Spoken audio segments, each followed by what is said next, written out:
This week on the Honor Roll podcast, we will be talking STEM, we will be talking community engagement, and we'll be talking competition. All that and more coming up next.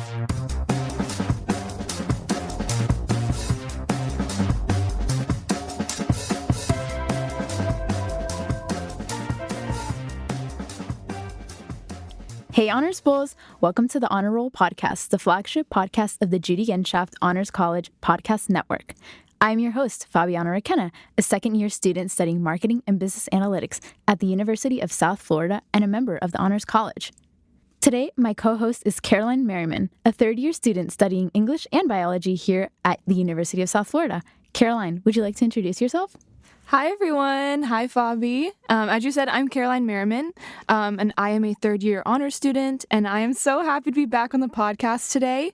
Since I've gotten to introduce myself before, one thing you might not know about me is that I actually switched majors this semester. I was marketing and English, and now I am English and biology, and I've just been having a lot of fun getting kind of like back into STEM this semester. So yeah, that's a little bit about me. Wow, that's a really big jump from marketing to biology. Yeah, it was a complete 360, and I still have much love for both, but I just think career-wise, I think bio suits me a little bit more. I'm glad, and that's what college is all about. It is. As always, we like to start the podcast with one big question. So my question for you today is, what was your favorite student organization that you were involved with in high school? So that's a really, really hard question to answer. I was in like every club in high school. Really? Yeah, believe it or not.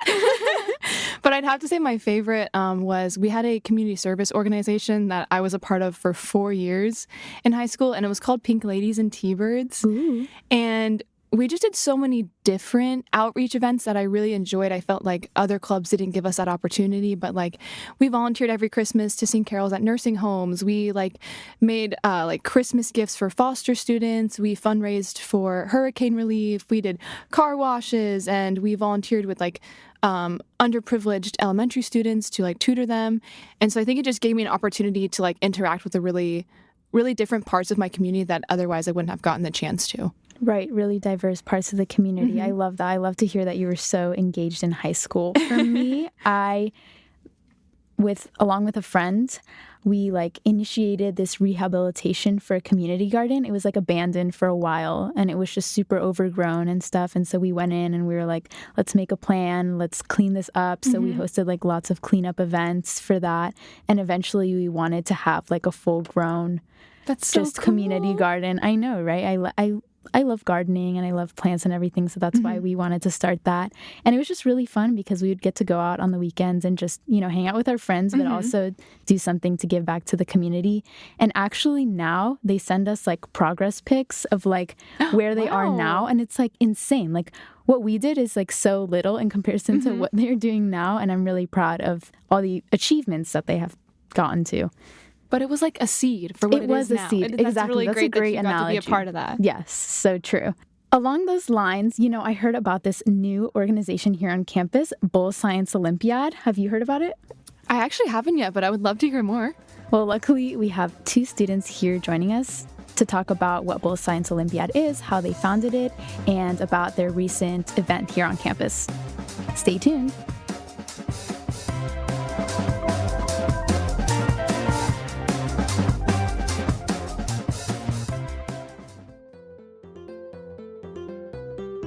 Hi, my name is Sanjeev Varma, and I'm a current rising sophomore majoring in business analytics and information systems, and I'm a current student part of the Judy Genshaft Honors College.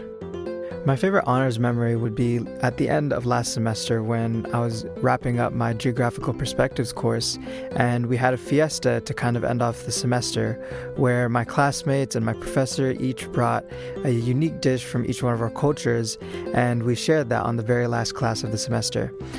Kind of trying all these different types of foods introduced me to these types of cultures, and that was kind of a completing and like a fulfilling experience to end off the course, and it's definitely one of my most fond memories. Hey everyone, today Caroline and I are here with Lalith Roopesh and Tehami Ammad to talk about Bull Science Olympiad. Welcome to the podcast. Would you guys like to introduce yourselves? All right. Thank you for having me. My name is Lalith Roopesh, and so I am a 7-year BSME student at USF, and I am currently a junior, majoring in biomedical sciences with a minor in biomedical physics. Besides, a lot of the academic stuff, I do extracurriculars, so a lot of research classes. I do tutoring, and in my spare time, I actually play badminton a lot. So that's like a little fun really fact cool. about me. Yeah. Yeah, thank you for having me. My name is Tehami Ammad, and I'm also a third year here at USF, and biomedical sciences and philosophy double major. And with that, I'd say one of my interests is doing more philosophical research, which has been really fun, working with Dr. Young and a friend from studying abroad 2 semesters ago, which actually led us to develop this research on flourishing and what that's like and the feeling of belonging. But apart from research and academics and all that, I really like playing ping pong and a lot of video games. I love ping pong as well. Great. So we are about to talk about an amazing organization you are both involved with, the Bull Science Olympiad. But before we do, we like to start the show with one big question. And this week it was, what was your favorite school organization in high school? Well, this one's pretty easy for us. Science Olympiad. We're dedicated Yes. to Science Olympiad. Yeah. Well, that's exactly why I asked. We wanted to kind of tie that to Bull Science Olympiad and what you guys do with that now in university. Yeah, so I'd say I guess the main difference is you kind of have to understand the difference, right? In high school, we're competitors. We were competing in Science Olympiad tournaments, and we were out there, we were doing the science, we were getting medals, things like that, and it was just a really fun process overall. And that kind of translated to us now wanting to give back as alumni of the program. So we noted that we wanted to kind of have our own Science Olympiad tournament and kind of extend that more in Florida. And we realized when we came to USF that we didn't have one here. So that's where we started doing an alumni involvement in Bull Science Olympiad, and that's where that organization started. Yeah, so part of what makes what we're doing here different is that what's so fun about Science Olympiad is there's the regional competition and then the state competitions, which is what let you move on to the next level as a team. But the invitationals, which are just hosted by schools and universities across the nation, really are some of the coolest part, because it's all the people that want to do Science Olympiad for the sake of doing Science Olympiad. They don't technically count for, I guess, progress or anything, but it's all about the experience. And so we wanted to start one here, and that's why we established Bull Science Olympiad, especially because we noticed that in Florida, surprisingly, there's not that much in the realm of invitationals. So we thought it would be great for schools around here to get a chance to compete before the regional tournaments, get that experience, and just start to love Science Olympiad the way we did. Okay, so for those who don't know, could you explain what Science Olympiad is? Science Olympiad is a collaborative team-based STEM competition for middle schoolers and high schoolers that happens over the course of a year and covers a lot of bases in STEM. Yeah, so just quickly, schools will make a team of 15 students, and they compete across 23 events, and these events are released every year, and examples include astronomy, and anatomy and physiology, which are straightforward enough, and more interesting ones like fossils or circuit lab, and then build events like mousetrap vehicle, where you make a car powered by a mousetrap. And all these events are collaborative and partner-based, and I think that's one of the coolest things about it is that you compete as a team, and you have different competitions you go to. Our organization, Bull Science Olympiad, is a specific chapter based in USF that hosts our own tournaments at USF, as well as do local outreach to start new Science Olympiad teams and help out other regional tournaments. It's really cool that you guys took something that you loved so much in high school and brought that to university with you, as opposed to getting involved in something new at university. So what was that transition like, going from being on one side of it where you're competing and you're going to tournaments, and then now you're on the other side of that and you're trying to make that experience great for other people? Well, I didn't realize how hard it was on the other side to run it. You kind of take for granted how the smoother an invitational is, the less difficult it seems like it would be to run, right? But that's what makes it hard, is making it seamless as possible for the students. And so I think that's the biggest thing, is all the intricacies of behind the scenes, logistically getting these interfacing between the competitors and then the people trying to help you run the tournament. So whether that's the students that are helping you write the tests, or volunteers, or faculty at USF helping us use their rooms and their resources, and then on the flip side, talking to the coaches and trying to get them up to speed on how you're going to run it, where they have to go, what it's going to look like day of, and all that it's really fun, but it is like quite an interesting shift from just showing up and doing your events. Yeah, I was actually going to ask what the biggest challenge you found when founding Bulls Science Olympiad here on campus was. Yeah, so I'll kind of speak to that because I think I was one of the first people to like, think of it and then try to start implementing it. So I think the number one issue was just sort of the reach that USF has on Science Olympiad students, right? So just to give a little bit of context, the University of Florida, UF, they have had a Science Olympiad chapter, alumni chapter, for a while now, and they run the state tournament in Florida, right? So you're already thinking like all the like the students that are like, at high schools engaged in STEM, they're all spending at least like one like entire Saturday a year at UF, engaged, learning, getting used to campus, all of that stuff, right? And when it comes time to make your college decisions, that's one school they've already toured and one school that they already have like a really positive like representation of. Because when I tell you we were dedicated in high school, we were dedicated. Like there's nothing besides Science Olympiad that would have gotten me up at 3 a.m. a Saturday morning and then bus all the way. For context, I'm from the Midwest, Indiana, and we would get up at 3. We'd bus all the way to University of Chicago and attend a competition in January, right? So I look down the street, there's a little ice tornado there, and nothing would like have kept me going besides like, I really love this program, right? So any university I go to from that, I'm like, damn, I really like this university. Yeah, so the entire pipeline is since USF never had that program, a lot of these students that are engaged in STEM aren't actually coming to USF. And when you run something as complicated as a Science Olympiad tournament, you really want to have people who have done it before, right? Because it is a lot to learn, it's a lot to take in, and you really need to have like people who have like competed in that before. And that was our main issue. We didn't have many people like that, right? I started it. None of my friends did Science Olympiad. Tehami, I found like out of like serendipitously because one of my friends who also runs a tournament at Penn State, she knew Tehami from her high school days. We happened to be on the same team together. And as I was talking to her about starting a team, and she's like, "Oh, you ever heard about Tehami?" And I don't know if I would have ever found them besides that because marketing is hard. So you don't get as many people as you can. And since then, we ran this tournament maybe like 10 people who have competed before. Yeah, and even with that, like it's still hard. The day of, we got new people that competed in Science Olympiad and never heard of Bulls Science Olympiad until then, and so it would have been. It's hard to get these people involved from the ground up, and I think that's one of the trickiest parts. You're talking about the challenges of like getting the organization started, getting the tournament running, and getting high schoolers to actually show up to that tournament.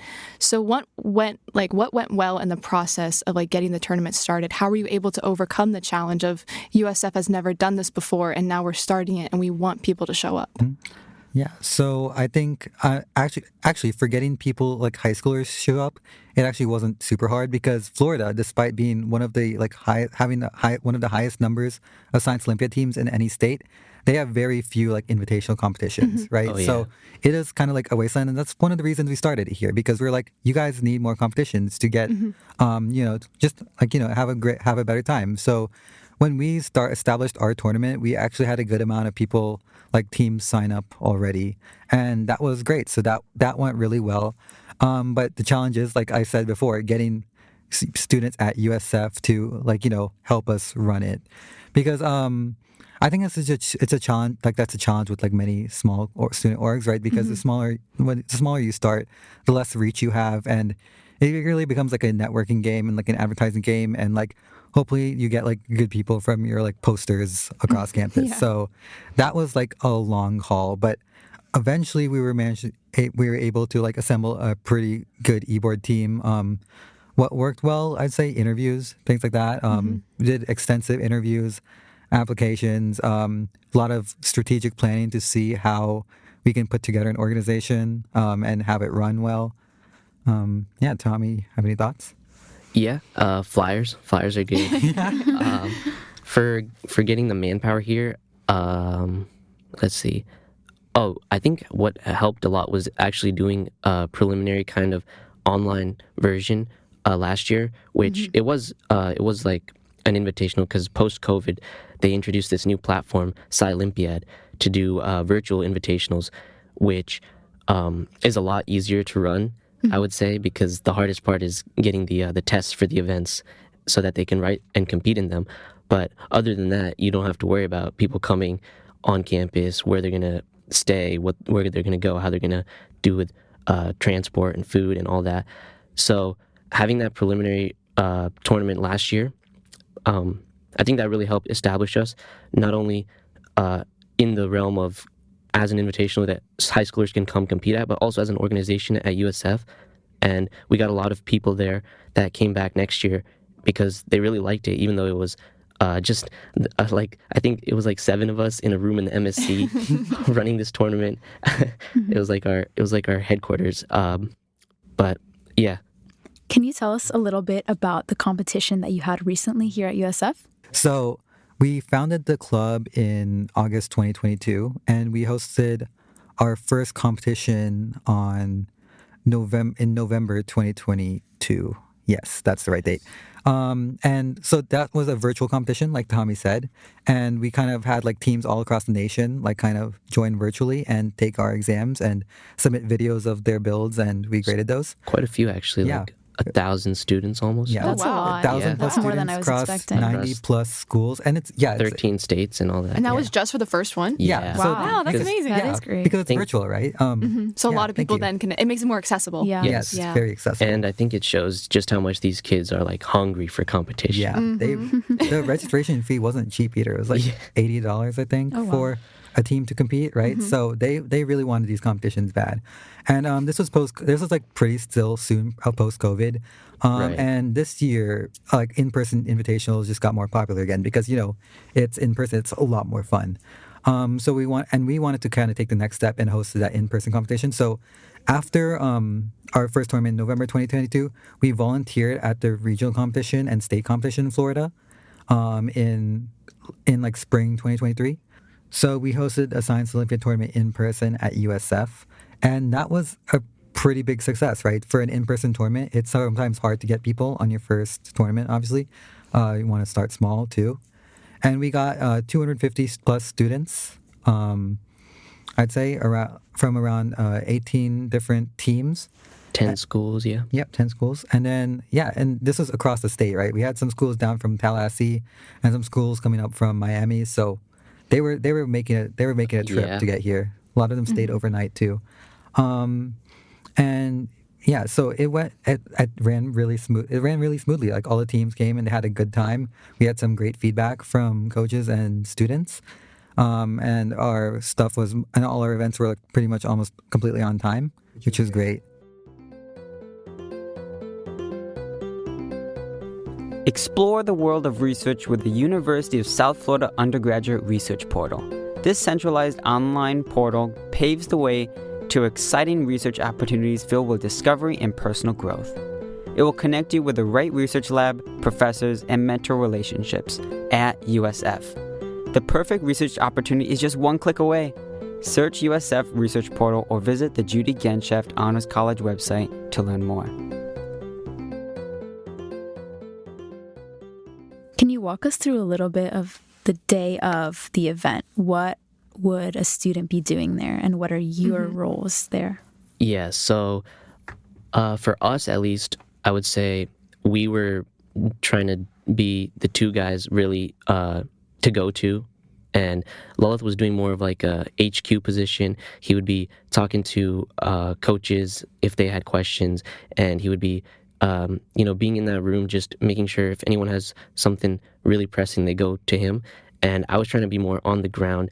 I was going to the rooms back and forth. I think since we were hosting it in the EDU building and the rec, we had events in both. I'm pretty sure I went between those two buildings like 30 times. But so I was trying to, especially in the rec, keep an eye on the builds because those can be volatile. And if something goes wrong, you want to be there right away. And, for instance, we had a bit of a thing with the flight event where a coach was considering appealing because we messed up, our volunteers, a little inexperienced, messed up with the timing. And so it was a little unfair the way they timed the first group. And so just being there and being able to reconcile that situation, I feel like that was really important. So being able to tell him like, oh, this is what we're going to do to make it fair.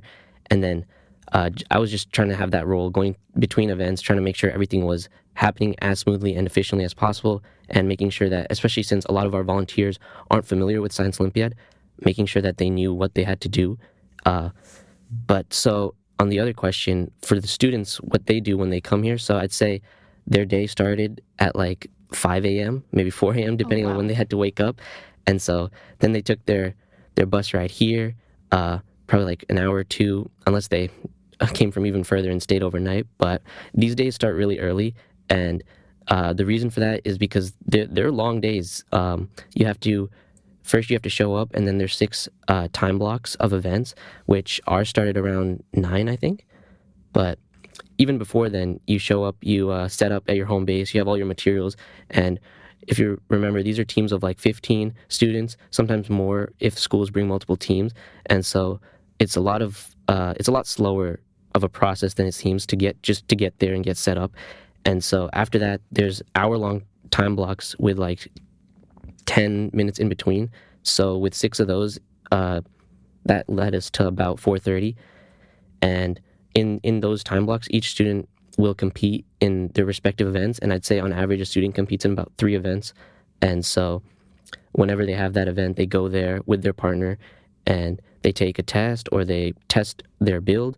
If they've made something, like if they made, for instance, Scrambler, they made a device that tries to keep an egg from cracking as it jets across the floor. Or if they compete in an event like fossils, they show up and they do some identification of some physical fossils and take the test and write about fossilization. What did this organism used to live like, and when did it exist? And then after all these tests, their job is kind of over. They just wait around, and then it gets real hectic on our end because we're trying to grade everything, trying to put together the award ceremony, and we tried to start it as soon as possible, but it started around. It was a little delayed, right? Like 30 minutes, which. Mm-hmm. Yeah. The award ceremony was about like 30 minutes late, which it usually isn't too bad. Really good for Science Olympiad standards. Especially good. Yeah, I've seen award ceremonies delayed like maybe like 2 hours or so, but we got those grades like tests graded and on time. But yeah, the students came into the award ceremony, and then that's when they get the results of what they did, how they placed in each event, and they got medals for that, and then overall teams that won were announced. As for what other people that were helping run the tournament were doing, our volunteers. So we had about 60 volunteers spread out in about 5 different buildings on campus. So the rec and EDU were the big ones, like Tehami mentioned, but we had students in Cooper, some volunteers in Cooper, ISA, the MSC setting things up. So it was a lot. Yeah, we'd have like volunteers in all of those spaces, and we would kind of coordinate them. We'd bring them lunch. We'd keep them on top, like ask them how they're doing on terms of like grading things. And yeah, that's how a volunteer's life day would also look like as well. Okay, Tehami, you were mentioning something about the projects with the egg drop. Are those like individual projects, or do you come up with those, or do the students kind of have creative liberty? And what's one of the coolest ones that you've seen?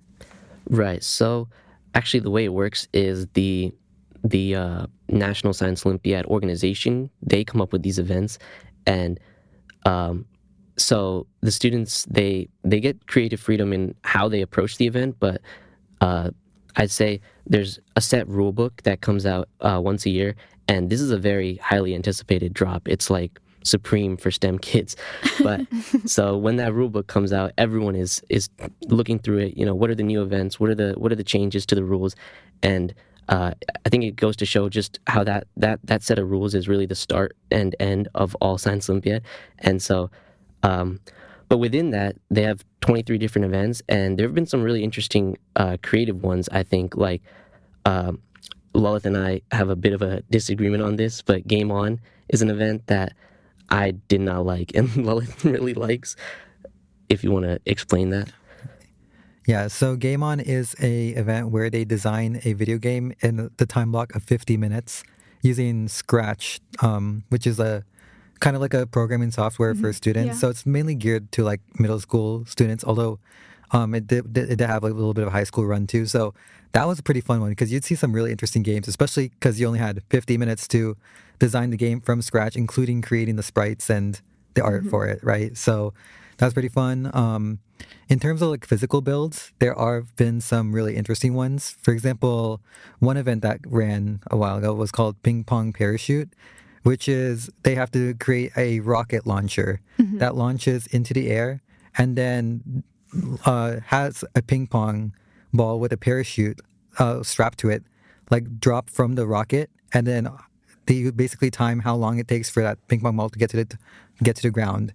And the main kicker is the rocket cannot hit the ceiling, or that's a failed run. So I've seen some really interesting rocket designs from that because, you have to first design a way to calibrate your rocket so it doesn't hit the ceiling.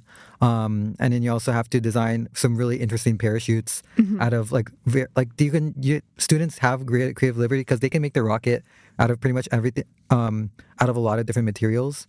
And they can design their parachutes out of a lot of different materials, and seeing those combinations are pretty fun. And some of these results have been insane. Like I've seen ping pong balls go down I'd say maybe 1 foot every 2 seconds, which is really slow and really impressive. Yeah, and one more thing is some events that I really like are the hybrid sort of events that there is a test portion, but there's also something active that you're doing, and this is the chemistry lab, which you do an experiment in, but also more interesting is optics is an event that I really liked, and actually what really made me fall in love with Science Olympiad in the first place, because you take a test on light and the way it works, and these concepts like refraction or diffraction and all that, but you also get to do a mirror shoot, which is the really cool thing, and you place mirrors and you use the angles that you've trained with to bounce a laser from one side to the other and avoid the targets. And I think it's things like that that are a lot more interesting, and I think that's where I think what makes that more interesting is that it adds a layer of engagement to these events that really draws students in. And some of these events are sort of insane. Actually, I do want to kind of complain about one more event in the meantime that called detector building. And basically what these students have to do is they have to design an oxidation reduction probe to measure the salinity of water. And it's kind of like wiring a galvanic cell to an Arduino and then trying to get concentration from that.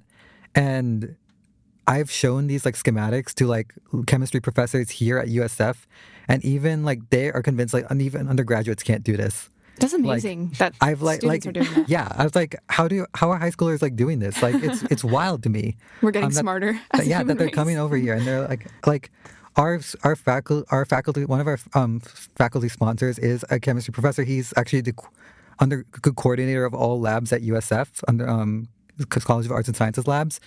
And he asked me to send him the details about this event specifically, and he's like, "Yeah, I don't understand this. How can you do this?" These kids are really something else. Yeah. They're especially middle schoolers. They're 10, 11, 12, and it's yeah. I mean, just a small story. At the regional competition a couple weeks ago, there's an event called Fast Facts, which is a very basic event. It's like categories. You have 5 different science kind of categories and 5 letters, and you try to pick something. So example would be scientists, and then the letters might be A, B, C, D, E. And so you say Avogadro, Einstein, and you try to fill out the categories. And so just for fun, me and a friend who were volunteering decided to take the Fast Facts test, see how we'd do in comparison to these middle schoolers, and we got 5th. So. Humbling experience. It's the whole "Are you smarter than a 5th grader?"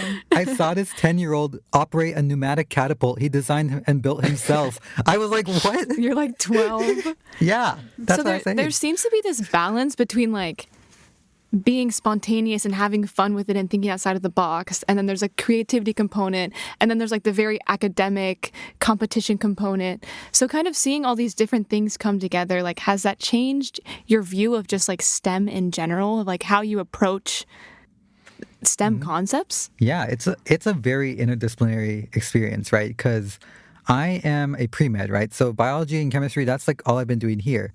But in Science Olympiad, I was working on earth science and inquiry events. So I've like kind of worked on like I've like had to know things like pretty much from every field of science.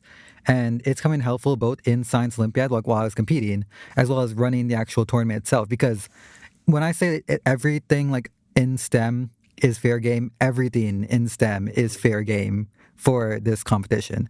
So it shows you the power of like how of an interdisciplinary approach in regards to pretty much everything and how powerful being able to be a Science Olympiad competitor is. Yeah, and going off of that, so one of the things that makes it so interesting, I think there are two things to say on that, which is that, like Lalith said, in terms of competing, you get exposed to such a vast array of different science fields that you might not have considered. Like I did fossils in high school, which I never thought I had interest in fossils, but ended up being really fun learning about all these extinct, classes of organisms, phylums, and just getting familiar with it. But I think part of what makes it something that really sticks with you is it's a very collaborative experience. Mm-hmm. And so you're working with a partner and you're talking through these questions and you're trying to answer these, you're trying to take these tests together. And I think that's part of what makes it something that you kind of learn for life. And it's like you said, it's both that academic component, but that collaborative component I think is really important as something that you learn to appreciate because especially in today, the cutting edge of research, it's all collaborative, So I think being exposed to that and being familiar with it and getting used to it at a young age and getting to appreciate how important it is to talk through these events and do it with others really sets you up for success actually in like a professional way. Yeah, the exposure is really good for students. I've seen a lot of people go into like geology or astrophysics or fields they've never even considered just because they were able to compete in this from a young age. Mm-hmm. Great. And to kind of wrap things up, what would you say to students here at USF that want to get involved in your org and what local initiatives there are? I would say no matter what you want to do, there is a place for you in Bull Science Olympiad, right? We do a variety of things locally. So we've helped local schools start their own teams. We would fund them. We've invited them to participate in like labs on campus. So if you're interested in education, if you're interested in building curriculum, if you're interested in test writing, because we need a lot of like skilled writers to write exams. If you're interested in taking trips, because we also like fund trips to like places like Boston and Gainesville to like helping out other competitions. No matter what you do, even if it's STEM related, if it's education related, if it's like anything like that, there is something big that you can achieve at Bull Science Olympiad, some new initiative that you can help start or that you can help plan, and that creates a direct impact for students. And I think seeing that direct impact and how students are engaged on campus is probably one of the most valuable things that we could be doing here. Yeah, definitely. And not just if you're interested in science, but if you're just interested in helping an organization really come to fruition, because we need a lot of help with marketing. We need a lot of help with finances and sponsorship packets. And if you have interest in any of that, like we have a lot of our e-board members who are interested in that kind of thing. But a lot of our e-board members are also graduating or moving on next year. So we have a lot of positions, and we really need a lot of help in anything if you're in any capacity interested in helping us become an established organization. So could students who want to get involved, like, can they find you on social media? Can they find you guys on Bulls Connect? Like, could you give us a little information about that? Yes. We're on Bulls Connect, Bull Science Olympiad. We have a website, bullso.org. Yes. We have bulls.scioli on Instagram. We have an email, bulls.scioli@gmail.com. Reach out to any of those, and we've got you covered. Great. Thank you so much. It was really great to hear about this on-campus organization. We really appreciate you guys being here. Thank you so much. Yeah, thank you for having us.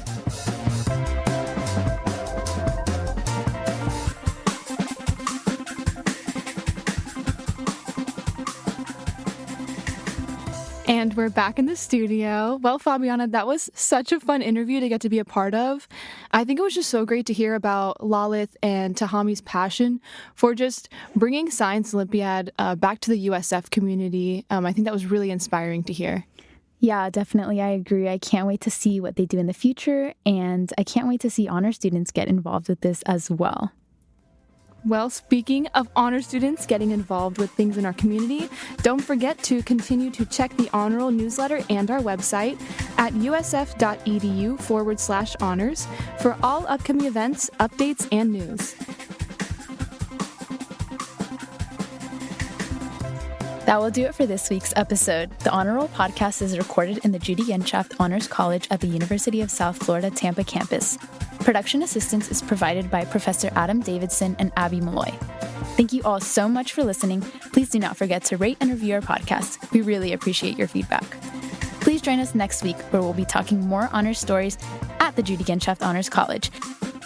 Until next time, Go Bulls!